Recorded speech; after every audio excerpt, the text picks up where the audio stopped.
litrato natin. Mr. and Mrs. Y, nangyari sa Baguio. Saka na yun. Ipaliwanag mo muna itong mga litrato mo.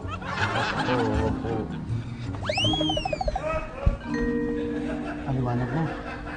Ako? Oo. Bakit ako? Ikaw? Go! Go! Go! Go! Ano? Kasi? Wag po kayo mabibigla. Nagpanggap po akong may-ari nitong bahay na to eh. Ano? Oo, pero huwag po kayo mag-alala. Pagkatapos po nung cooking contest, post nanalo si Kuya B, paalisin ko na po yung mga barkada kong pinatira ko rito. Nagpatira ka ng barkada dito? Opo, kasi po... Wala nang kasi-kasi. Paalisin mo yung mga kaibigan mo now na. Tawagin ko na po sila, Papa. Ay, ito na pala po yung mga kaibigan ko. My friend.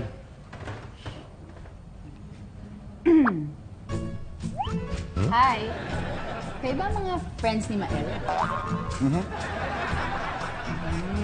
Okay, pwede kayo magstay dito ha, pero ngayon lang. Ngayong araw na to lang. Dahil? Okay?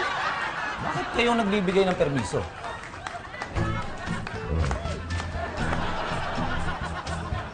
Hindi na sila Amerikano. Teka, sino ba kayo? Sabihin niyo, pinsan, ha? Pinsan ko kayo. Mga pinsan ko. Mga pinsan niyo. Pinsan. Dahil, hindi nga talaga. Excuse me lang, mawalang galang na ano ha. Medyo mahaba-habang paliwanagan to, buti pa eh. Tara na muna doon sa kwarto niyo. Tara, tara. Come on, guys.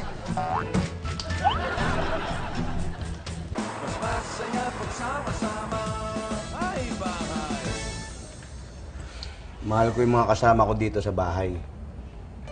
Binabaka pa nila ako. Right or wrong ang ginagawa ko. Kaya hindi ako papayag na pwedeng api-apiin sila. Alipustayan at lalong ayoko pagsabihan silang pangit. Ngayon, alam na namin kung bakit ka namin tinulungan. Teka, bakit ka sikat ka nakatingin? Nagkataon lang po.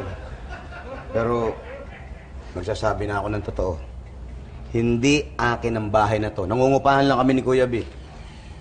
Ngayon, kayo, ano yung mga sikreto nyo? Di namin makabalik sa Amerika eh. Nahuli kami dun, na-deport kami. Illegal kasi kami dun eh. Umamin na kayo. Magkano-ano kayo? Umamin na at kanina pa kayo iniiyakan itong kapit-kwarto ko. Eh kasi tiniswi sa akin ito ni Bolina na nag-holdingan siyang dalawa. Yun na, oh. Nung nabuo kayo, hindi ko man lang kayo na-slip. Uy. But we're so macho. Di ba?